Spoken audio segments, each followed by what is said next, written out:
If the law forced you to marry to keep your father's land, would you sign it away to the railroad?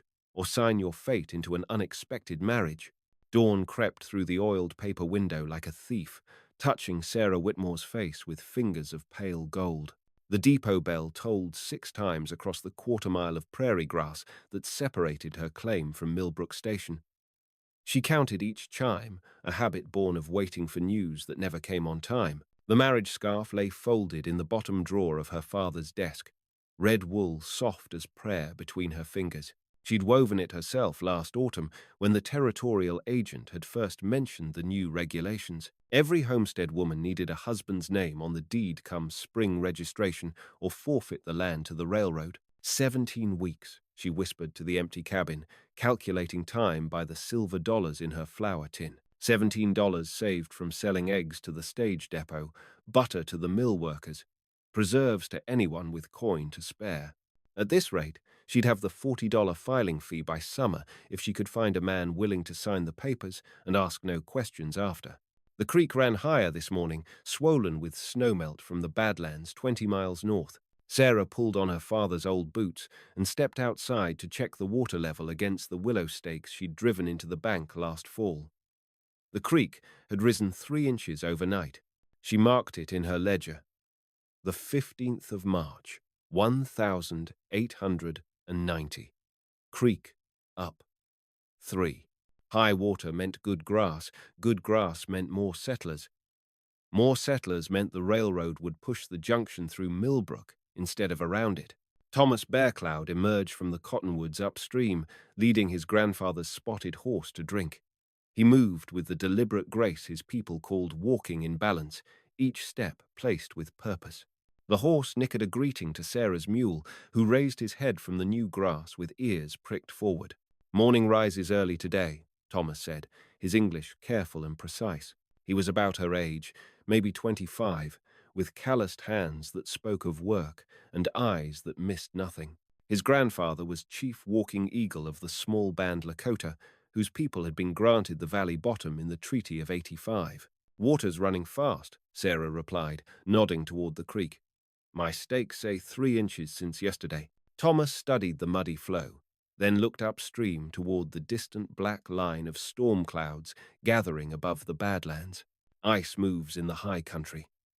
My grandfather says this will be the year the valley remembers what it was before the white man's fences."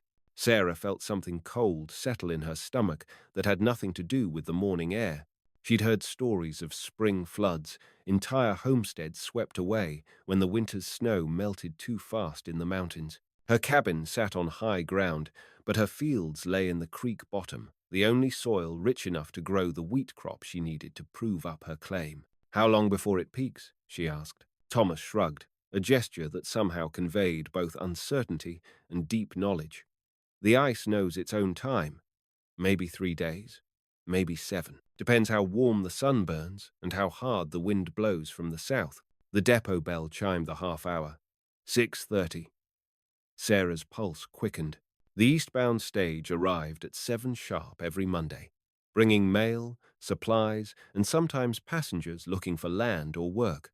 This morning it would carry news from the territorial office word on whether the new homestead regulations would be enforced come registration time. "I need to get to the depot," she said, suddenly aware of the marriage scarf still clutched in her hand. Thomas's gaze fell on the red wool, and something shifted in his expression. "That is beautiful work," he said quietly. "My grandmother makes cloth like this, but not so fine. You have good hands for weaving." Heat rose in Sarah's cheeks. She stuffed the scarf into her coat pocket, embarrassed by her foolishness. Here she was, worried about finding a husband for her papers, when Thomas Bearcloud stood not 20 feet away, a man who knew the land, respected her work, and spoke to her as an equal. But the regulations were clear. Only marriages recognized by territorial law would satisfy the land office. And territorial law didn't recognize unions between white women and Indian men, no matter how good and decent those men might be. "Thank you," she managed. "I should go." "The stage."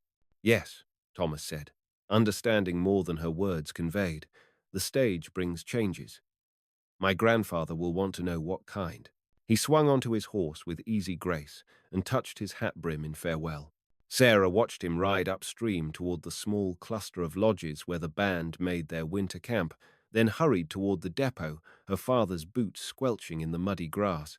The creek gurgled and chuckled beside the path, 3 inches higher than yesterday, and rising with each hour the sun climbed higher in the clear spring sky.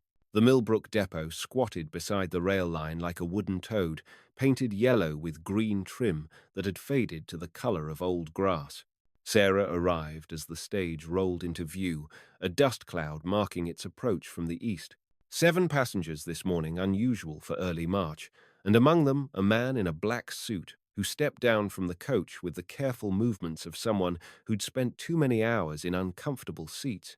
Postmaster Jenkins sorted the mail with practiced efficiency, calling out names as he distributed letters and packages.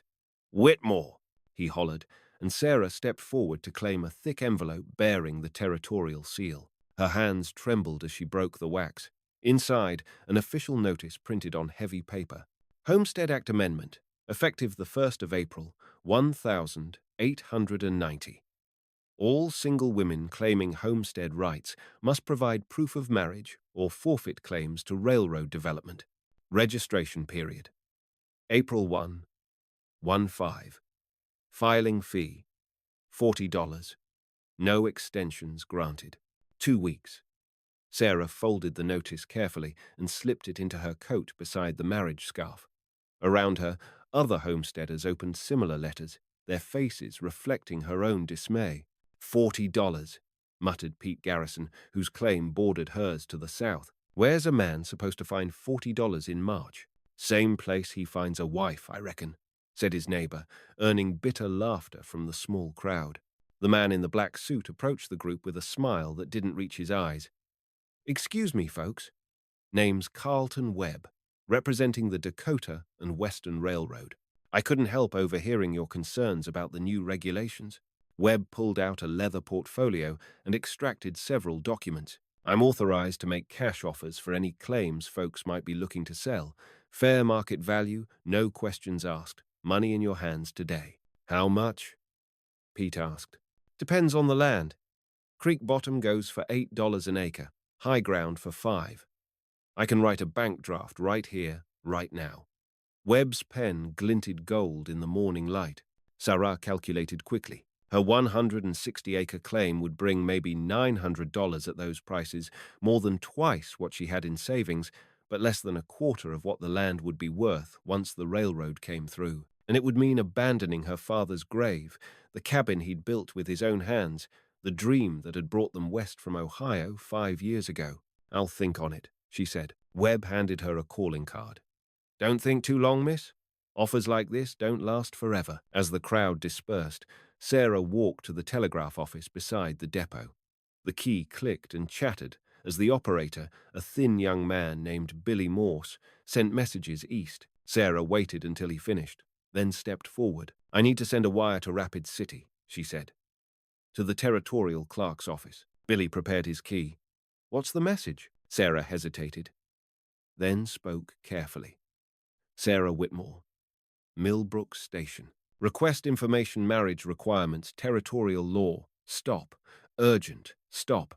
The message cost her 75 cents, nearly half a day's earnings, but she needed to know exactly what the law required.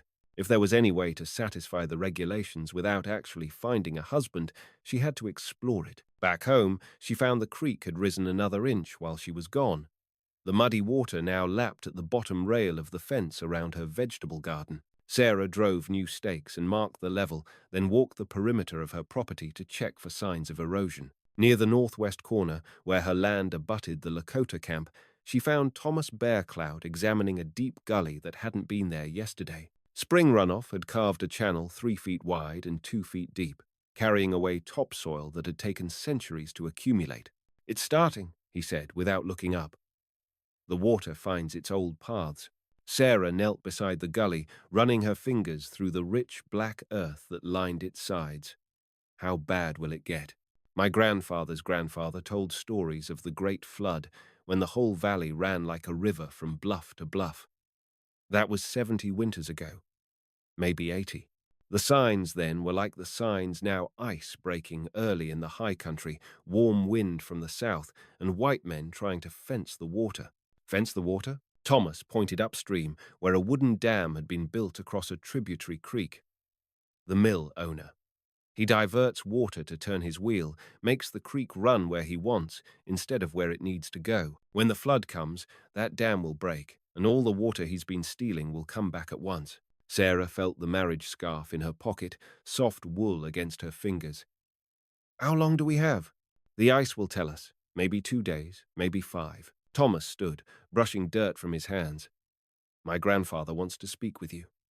Tonight, if you will come. About the flood? About many things. The water, the railroad, the new laws.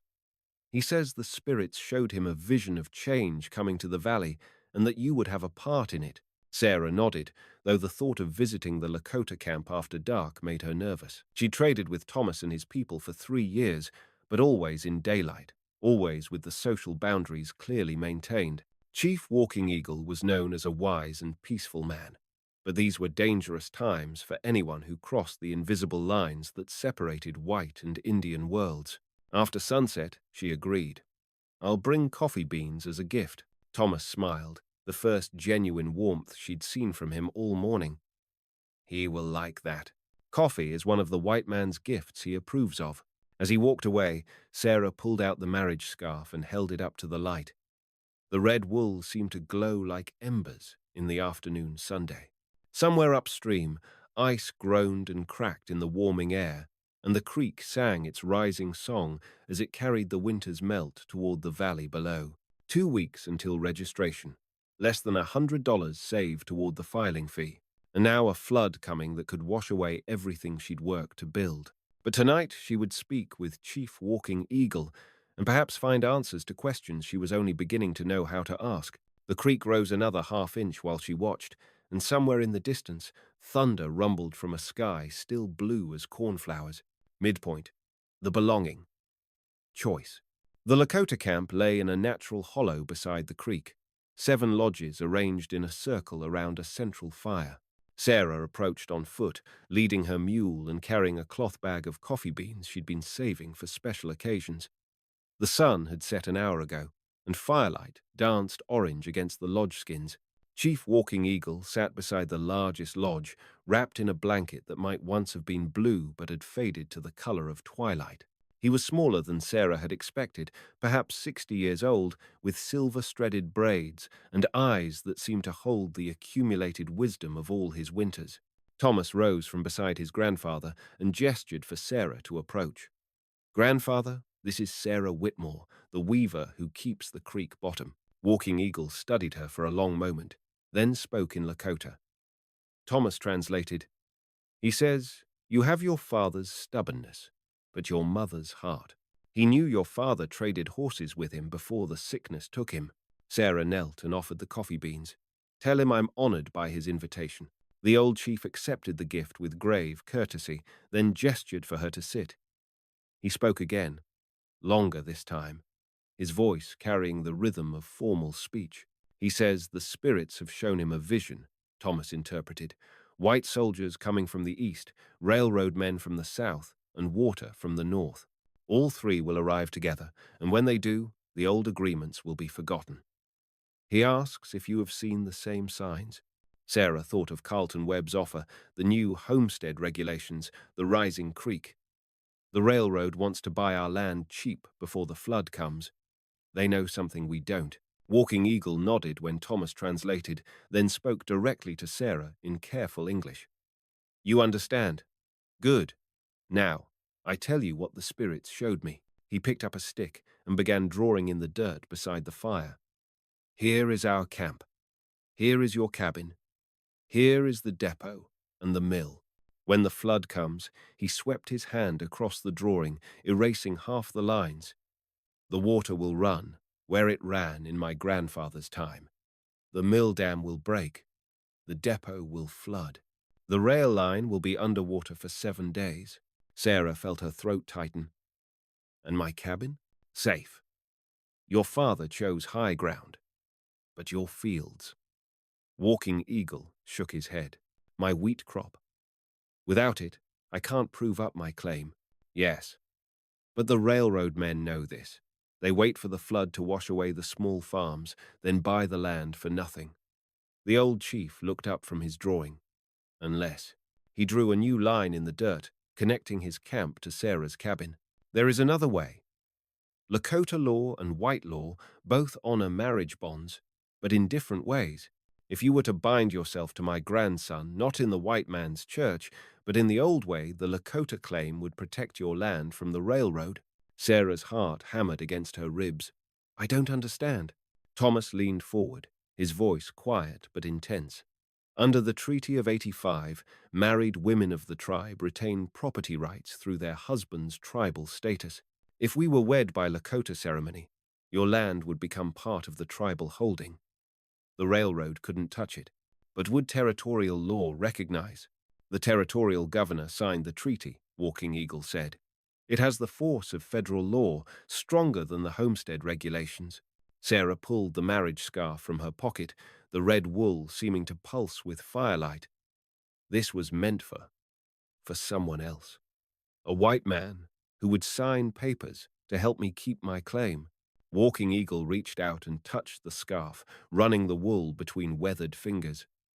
You made this with your own hands? Yes. Then you made it for the right purpose, even if you didn't know it yet. The old chief smiled. In our tradition, when a woman weaves a marriage cloth with her own hands, she weaves her heart into it. The cloth chooses its own destiny.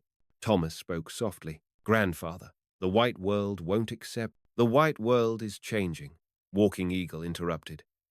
Soon there will be no more treaties, no more tribal holdings, no more old ways. But today, the old ways can still protect what matters. The question is whether this woman has the courage to trust them. Sarah looked at Thomas, seeing him clearly for the first time. Not as the Indian from the neighboring camp, but as a man who knew her work, respected her struggles, spoke to her as an equal. A man who could read the weather in cloud formations and water levels, who understood both the old ways and the new. If we did this, she said carefully, what would it mean? For both of us? Thomas was quiet for a long moment. It would mean I could help you save your land, and perhaps, it would mean you could help me save something too. What? My grandfather's stories. The history of our people in this valley. Someone needs to write them down before the old men die and the young ones forget. You have the education for it, and the understanding of how both worlds work. Sarah felt something shift inside her chest, like ice breaking free in a spring creek. Here was belonging she hadn't dared hope, for not just marriage papers to satisfy the law, but partnership built on mutual need and growing respect. The ceremony, she said. What would it involve? Walking Eagle smiled, his eyes crinkling with something that might have been relief. Simple. We bind your hands with the marriage cloth you made. You share water from the creek that feeds both our lands. You speak vows that honor both the earth and each other. Then you are wed in the sight of the spirits and the law. When? Tomorrow night, before the flood comes. The spirits prefer marriages made under pressure. They last longer. Sarah stood, the marriage scarf clutched in her hands. The choice felt enormous and simple at the same time, like stepping off a cliff and discovering she could fly. Yes, she said. Yes, if Thomas agrees. Thomas rose and faced her, his expression serious but not unkind. I have watched you for 3 years, Sarah Whitmore. You work like a Lakota woman with respect for the land and determination to thrive. I would be honored to call you wife, in whatever way lets you keep what your father built. Walking Eagle clapped his hands once, sharply. Good. Then tomorrow we make the binding and see what the flood brings after. As Sarah walked home through the darkness, the marriage scarf warm in her hands, she felt the creek rising beside the path an inch higher than this morning, singing its ancient song of change and renewal. Tomorrow night she would bind her fate to Thomas Bear Cloud's, trusting in laws older than the territorial government and deeper than the railroad's greed. Behind her, the campfire flickered against the lodge skins, and somewhere in the distance, thunder rumbled promise of the storm to come. Sarah woke to the sound of rain drumming on her cabin roof and water rushing louder than before in the creek. Dawn came grey and muted, filtered through storm clouds that stretched unbroken from horizon to horizon. When she checked her water stakes, she found the creek had risen 4 inches overnight. The folded marriage papers lay on her kitchen table beside the territorial notice, both documents somehow seeming less important in the face of what she'd agreed to last night. By sunset today, she would be married, not in the way she'd always imagined, with a white dress and church bells, but bound by older laws to a man who understood the language of water and weather. A knock at her door interrupted her thoughts. She opened it to find Billy Morse from the telegraph office, rain dripping from his hat brim. "Wire for you, Miss Whitmore." "Came in this morning from Rapid City." Sarah tipped him a quarter and opened the yellow telegram with shaking hands. Territorial Clerk. Rapid City to Whitmore Millbrook. Stop marriage requirements. Territorial law require church or civil ceremony. White officials only stop tribal marriages, not recognized for homestead purposes. Stop registration, deadline firm. Stop. Her heart sank. The Lakota ceremony might protect her land from the railroad through treaty law, but it wouldn't satisfy the homestead regulations. She'd still need $40 and a husband recognized by territorial authorities, or lose her claim to the government. Rain hammered harder against the windows as Sarah sat at her table, staring at the 3 pieces of paper that held her future. The homestead notice, the territorial wire, and her father's original land patent. There had to be a solution she wasn't seeing, some way to thread the needle between competing laws and requirements. Another knock, this one more urgent. Thomas Bearcloud stood on her porch, water streaming from his long coat. "The dam broke," he said without preamble. "An hour ago. The flood is coming faster than my grandfather predicted." Sarah grabbed her coat and followed him outside. Even in the rain, she could see the creek had transformed from a gentle stream into a brown torrent that filled the channel bank to bank. Debris rushed past tree branches, fence posts, what looked like part of someone's roof. "How long until it peaks?" she shouted over the noise of wind and water. "Tonight? Maybe sooner. The mill is already flooded. Part of the depot, too." Thomas paused, rain streaming down his face. "There's something else. The railroad men are at my grandfather's camp. They claim the tribal treaty is void because of the new federal regulations. Can they do that? They have soldiers with them, blue coats from Fort McKinney." Thomas's expression was grim.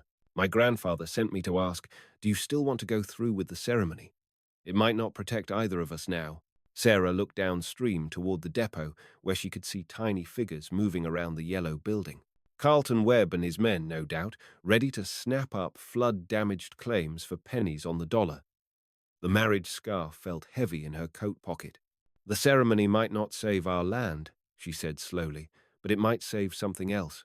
Your grandfather's stories, the history of your people here. If we're married, I have a legal claim to be the keeper of tribal records. They can't take that away, even if they void the treaty." Thomas studied her face, searching for something. "You would do this? Give up your homestead dream to help preserve our history? Maybe I'm not giving it up. Maybe I'm changing what it means." Sarah pulled out the marriage scarf, its red wool bright against the grey morning. "This valley has been home to your people for generations. If I'm going to belong here, really belong, I need to understand its whole story." A new sound cut through the storm, the sharp blast of a train whistle from the direction of the depot. Sarah and Thomas looked at each other, then ran for higher ground to see what was happening. A locomotive sat on the tracks beside the flooded depot, black smoke mixing with the storm clouds. As they watched, uniformed soldiers began unloading equipment and supplies. Carlton Webb stood beside the train in animated conversation with an officer in blue. "They're not waiting for the flood to end," Thomas said. "They're taking the land now, while people are distracted by the emergency." Sarah felt anger rise in her chest, hotter than fear. "Then we don't wait either. Can the ceremony be performed this afternoon instead of tonight?" "If my grandfather agrees." But Sarah Thomas caught her arm as she turned to go. "Once we do this, there's no going back. You'll be married to an Indian man. In 1890, Dakota territory. The white world won't forgive that easily. Sarah looked down at the marriage scarf in her hands, remembering the long winter evenings she'd spent weaving it by lamplight, dreaming of a future that suddenly seemed small and constrained compared to what Thomas was offering. Then I guess I'll have to make a new world, she said, one that's big enough for both of us. Thunder rolled overhead as they hurried toward the Lakota camp, the creek rising with each step they took. By the time they reached Walking Eagle's lodge, water was lapping at the edges of the camp's traditional circle. The old chief listened to their report with growing gravity, then spoke briefly in Lakota to the other adults who had gathered.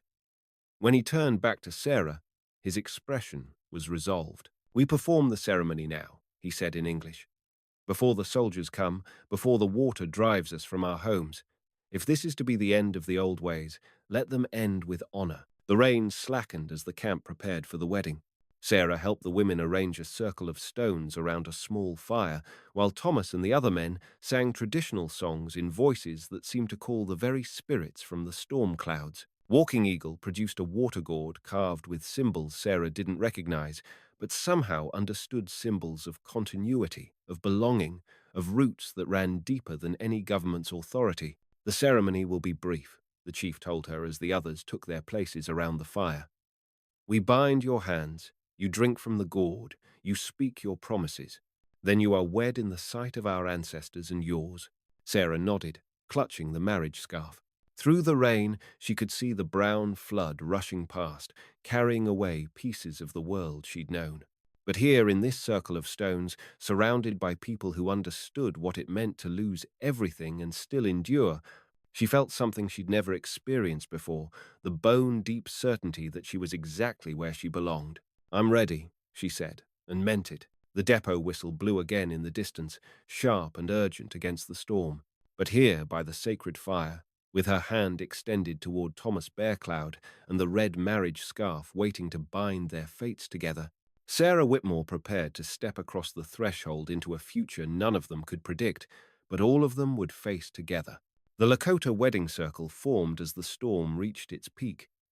7 adults standing around the fire while rain drummed against the earth and the creek roared past 20 yards away. Walking Eagle held the water gourd in hands that shook slightly, not from age, Sarah realized, but from the weight of conducting perhaps the last traditional ceremony his band would ever perform in this valley. "Join hands," the chief instructed. Sarah placed her palm against Thomas's, feeling the calluses earned from years of honest work. His grip was steady and warm, anchoring her as Walking Eagle began wrapping the marriage scarf around their joined wrists. The red wool settled into place like a promise made flesh. "This woman and this man choose each other," Walking Eagle said in English, then repeated the words in Lakota. "They choose the hard path of 2 worlds, the courage to build something new from something old." He lifted the water gourd. "This water comes from the creek that feeds both your lands. Drink, and be bound by what you share." Sarah sipped first, tasting earth and rain and the mineral essence of the Badlands. Thomas drank after her, his eyes never leaving her face. When he lowered the gourd, Walking Eagle began to speak in the formal cadence of ceremony. "Say your promises now, before the spirits and your people." Thomas spoke first, his voice carrying clearly over the storm. "Sarah Whitmore, I promise to stand with you against whatever changes come to this valley. I promise to help you tend the land your father loved and to share with you the stories my grandfather taught me. I promise to be your partner in the old ways and the new." Sarah's throat tightened as she found her words. "Thomas Bearcloud, I promise to learn your people's history and help preserve it for the generations coming. I promise to respect the land we share and the traditions that have protected it. I promise to be your wife in whatever world we make together." Walking Eagle began unwrapping the scarf, but instead of removing it entirely, he retied it in a complex pattern that left both their hands partially bound. "Wear this until the sun sets," he instructed. "Then you are truly wed. And no law of white men or red can separate what the spirits have joined." A shout erupted from the direction of the depot. Through the rain, Sarah could see soldiers marching toward the camp, led by Carlton Webb and a blue-coated officer. They moved with purpose, clearly intent on reaching the ceremony before it concluded. "They're coming," Thomas said quietly. Walking Eagle's weathered face hardened. Let them come. They cannot stop what is already finished in the sight of heaven. The soldiers splashed through the rising water, their boots squelching in the muddy ground. Webb arrived first, his city clothes soaked and muddy, his civilized veneer cracking. "Stop this ceremony," he commanded. "By order of the territorial government, this gathering is illegal." The blue-coated officer stepped forward, a captain, Sarah noted, with the bearing of a man accustomed to being obeyed. "I'm Captain Morrison, Fort McKinney. This camp is being evacuated for your own safety.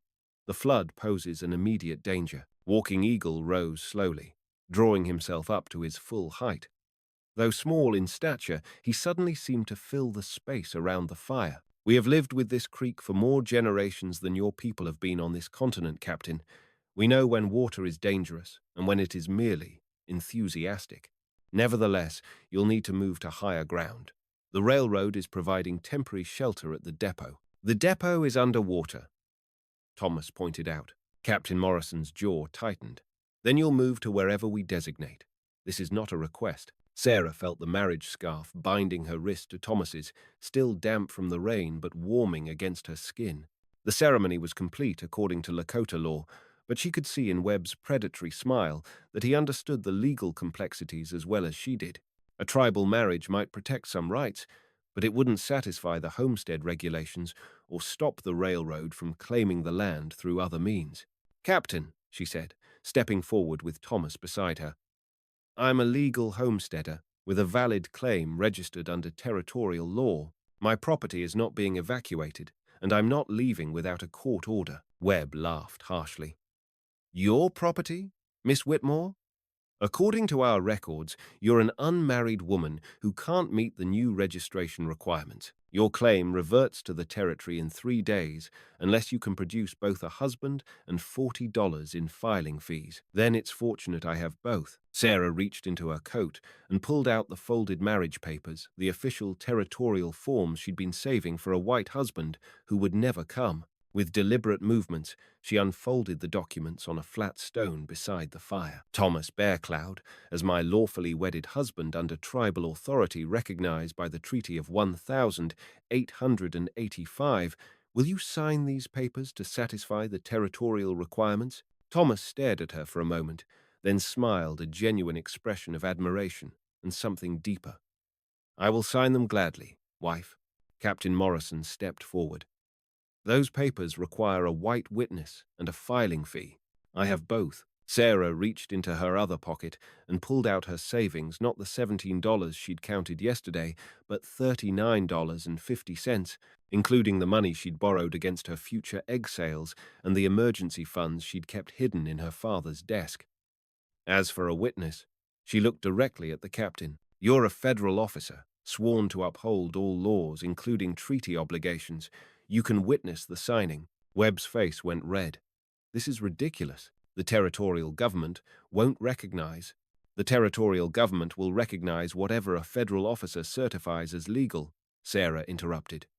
"Captain Morrison, you took an oath to defend the Constitution. The Treaty of 1885 is constitutional law, and this marriage is valid under its terms." The captain looked from Sarah to Thomas to the official papers spread on the stone. Around them, the other Lakota watched silently, their faces grave but hopeful. The rain had slackened to a steady drizzle, and the creek seemed to be holding at its current level instead of rising further. "The document appears to be in order," Morrison said finally. "And if the marriage is valid under federal treaty law," he pulled out a pen from his uniform jacket, "I can witness the signing." Webb started to protest, but Morrison cut him off with a sharp gesture. "Mr. Webb, your railroad has rights under territorial law, but federal treaty law supersedes territorial regulations. If this marriage is legally valid, and it appears to be, then these homestead rights transfer to the husband under tribal authority." Thomas signed his name in careful script, his hand steady despite the momentous nature of the act. Sarah added her signature below his, then counted out the filing fee in silver coins. Captain Morrison witnessed both signatures with military precision, then helped Sarah fold the papers and seal them with wax from the ceremonial candle. "There," Sarah said, facing Webb with her chin raised. Legal marriage, signed papers, filing fee paid. Federal witness. My claim stands. Webb's expression promised future trouble, but he had no immediate legal recourse. After a tense moment, he gestured to his men and began retreating toward the depot. This isn't over, he called back. The railroad has other options. Captain Morrison lingered a moment longer. Ma'am, I hope you know what you're doing. There are going to be consequences for this choice. There are consequences for every choice, Captain. I'm choosing the ones I can live with. As the soldiers departed, Walking Eagle began redistributing the sacred fire's coals to smaller fires that could be easily moved if the water rose further. The ceremony was complete, the papers filed, the marriage consummated in law, if not yet in flesh. Sarah looked down at the marriage scarf still binding her wrist to Thomas's, the red wool darkened by rain but holding firm. The storm was passing. She realized the thunder had moved east, and patches of blue sky showed between the breaking clouds. The water is stopping its rise, Thomas observed, nodding toward the creek. My grandfather was right about the timing. Walking Eagle smiled, banking the last of the coals in a clay pot. The spirits favor marriages made under pressure. This one will endure whatever storms come after. A new sound reached them from the depot, not the sharp whistle of the locomotive, but the slower, deeper horn of a riverboat. Sarah shaded her eyes against the brightening sky and saw an impossible sight. A shallow, draft steamer picking its way upstream through the flood, its paddle wheel churning against the current. Who would bring a boat up this creek? She wondered aloud. Thomas grinned. Someone with cargo too valuable to wait for the railroad. Look at the flag. Sarah looked and laughed despite everything. The boat flew the territorial mail service pennant. This was the emergency postal delivery, bringing the mail that couldn't wait for trains or stages, which meant the marriage papers, she breathed. If we can get them on that boat, they'll reach the territorial office before the deadline. They ran for the creek bank, still bound together by the marriage scarf. The boat's captain saw them coming and steered closer to shore, his crew preparing to throw a line. You folks need passage downstream, the captain called. We're making an emergency run to Rapid City territorial business. We need to file homestead papers, Sarah called back. Legal deadline is tomorrow. Cost you $5 passage, another $5 for express filing. Sarah counted out the coins without hesitation, $10 that would leave her savings dangerously low, but this was why she'd saved every penny. The boat crew threw a rope ladder over the side. We have to go now, Thomas said quietly. Together. Are you ready for that? Sarah looked back at the Lakota camp, where Walking Eagle and the others were preparing to move to higher ground. Then she looked at her own cabin, sitting safely above the flood on the land her father had chosen with such care. Both places were home now, and both would be here when she returned. I'm ready, she said, and climbed aboard the mail boat with her husband's hand in hers. The territorial office in Rapid City occupied a limestone building that had been built to impress and intimidate. Sarah and Thomas climbed its steps as the late afternoon sun broke free of the last storm clouds, their marriage papers clutched in Sarah's free hand. The red scarf still bound their wrists. They had agreed not to remove it until sunset, as Walking Eagle had instructed. The clerk behind the registration desk was a thin man with spectacles who looked up with barely concealed impatience when they approached. Office closes at 5 o'clock, he announced. No exceptions. We're here to file homestead registration papers, Sarah said, placing the documents on his desk. We have the fee and all required signatures. The clerk examined the papers with the thoroughness of a man looking for reasons to reject them. He checked the signatures against official records, counted the filing fee twice, and read every line of the marriage certificate with obvious skepticism. This says you were married under tribal authority, he said finally. Territorial law requires. Federal treaty law supersedes territorial regulations, Thomas interrupted. The marriage was witnessed by Captain Morrison, Fort McKinney, as noted in his signature. The clerk looked up sharply, recognizing the authority of a federal military witness.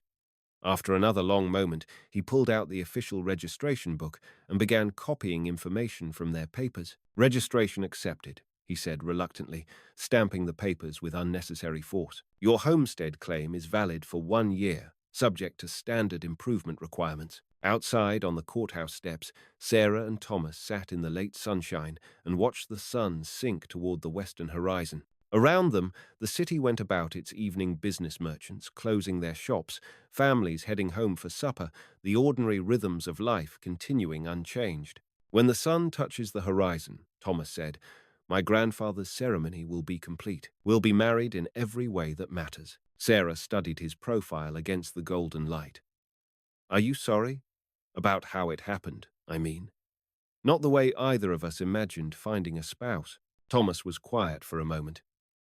My grandmother always said the best marriages begin with necessity and grow into something greater. She and my grandfather were promised to each other by their families, but they learned to love what they had built together. And do you think, could we build something like that? Thomas turned to meet her eyes. Sarah, I have watched you for 3 years. I have seen how you treat the land, how you face difficulties, how you speak, honestly, even when the truth is hard. If I had to choose a wife from all the women in Dakota Territory, I would choose you. The sun touched the horizon, flooding the prairie with red and gold light that matched the color of the marriage scarf. Sarah felt the moment settle into her bones like a promise kept. Then we should probably learn each other's given names, she said with a smile. I mean our real names, the ones our grandmothers used. Thomas is my white name for dealing with officials and storekeepers. My Lakota name is Mato Najin Standing Bear. He paused. And Sarah? Sarah is what my father called me, but my mother's name for me was Susanna.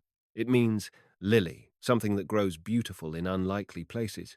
Susanna, Thomas repeated, as if tasting the word. I like that better. It suits you. The sun slipped below the horizon, and Thomas began unwrapping the marriage scarf from their joined wrists. The red wool had left faint impressions on their skin marks that would fade, but which somehow felt permanent in their significance. There, he said softly. Now we are wed in every law that governs this territory. Sarah folded the scarf carefully, reverently. What happens now? I mean, practically. Do you move to my cabin, or do I come to the camp? Or, we make it up as we go, Thomas said. My grandfather's band will probably move north for the summer to the reservation lands, but I can stay, help you rebuild after the flood, plant the crops we'll need for next year's proof of residence. And this winter? This winter, you teach me to read and write English better than I do now. I teach you Lakota history and the stories my grandfather once preserved. We figure out how to be married people in a world that doesn't quite know what to make of us yet. Sarah stood and brushed dust from her dress, then offered Thomas her hand, freely given now, not bound by ceremony or necessity. Well then, husband, shall we go home? Thomas took her hand and rose beside her. Yes, wife. Let's go home. They walked toward the depot where the evening train would take them back to Millbrook Station, back to the flooded valley where two different worlds had met and made something new. Behind them, the marriage scarf rested in Sarah's coat pocket, red as sunset, soft as hope, strong as the promises that would carry them through whatever seasons lay ahead. The creek would recede, the railroad would come, and the world would continue changing around them. But tonight, Susanna Whitmore Bearcloud and her husband would return to the land they had chosen to defend together and begin the long work of building a life that honored both the old ways and the new. 3 months later, Sarah stood in her doorway watching Thomas split kindling in the early morning light.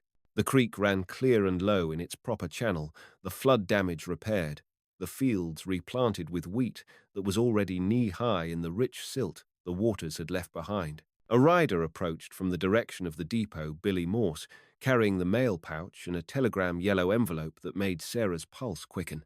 Good news or bad came by wire in the territories, rarely anything in between.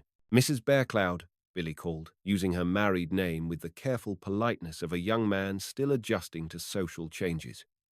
Wire from the territorial capital. Sarah tipped him and opened the telegram. Homestead. Claim. Whitmore. Bearcloud approved. Stop. Deed granted in perpetuity. Stop. Congratulations. Stop. She read it twice to be sure, then called to Thomas, who set down his hatchet and came to read over her shoulder. "It's done," she said, still hardly believing it. "The land is ours, really ours." Thomas smiled and pulled her close. "Our children will grow up here then, and their children after them. First, we have to have children." "Well," Thomas said, his eyes dancing with mischief, "we've been married 3 months. Perhaps it's time we worked on that project with the same determination we brought to saving the homestead." Sarah blushed and swatted his shoulder, but didn't pull away from his embrace. Through the open cabin door, she could see the kitchen table where she'd been writing down Walking Eagle stories in a careful ledger book, tales of the valley before the white settlers came, of the great flood 70 winters ago, of the treaties and promises and the long history of adaptation and survival. The marriage scarf lay folded in the bottom drawer of her father's desk, preserved like a sacred relic. She took it out sometimes in the evenings, remembering the storm and the soldiers and the moment when she'd chosen to trust in laws older than governments and deeper than fear. "Billy," she called to the telegraph operator, who was preparing to ride on to the next homestead. "Wait a moment. I have a message to send." She sat at the kitchen table and wrote carefully. "Walking Eagle, Lakota Band. Millbrook, stop. Stories preserved. Stop. Land safe. Stop. Come home when ready. Stop. Susanna." The old chief and his people had spent the summer months on the northern reservation, waiting to see if the railroad and the territorial government would honor the agreements made in the aftermath of the flood. Sarah's message would tell him that some promises, at least, were worth keeping. As Billy rode away with the telegram, Sarah returned to Thomas's side. He had resumed his work, splitting kindling, each stroke of the hatchet marking the rhythm of domestic life, the quiet victories that came after the dramatic ones, the daily choices that built a marriage stick by stick, story by story. "The railroad will come eventually," Thomas said, pausing in his work. "Webb wasn't lying about that. This valley is too valuable to leave alone forever." "Let it come," Sarah replied. "We'll be ready. We know how to adapt." She looked out over the fields where her wheat grew strong in the flood-enriched soil, then up at the cabin her father had built with such hope and vision. Both legacies would endure. She realized his dream of prosperity through honest work, and the older dreams Walking Eagle had shared with her of a people who could bend without breaking, who could find ways to preserve what mattered most, even as the world transformed around them. The morning sun climbed higher, warming the prairie grass and filling the air with the scent of growing things. Somewhere upstream, a meadowlark called its liquid song.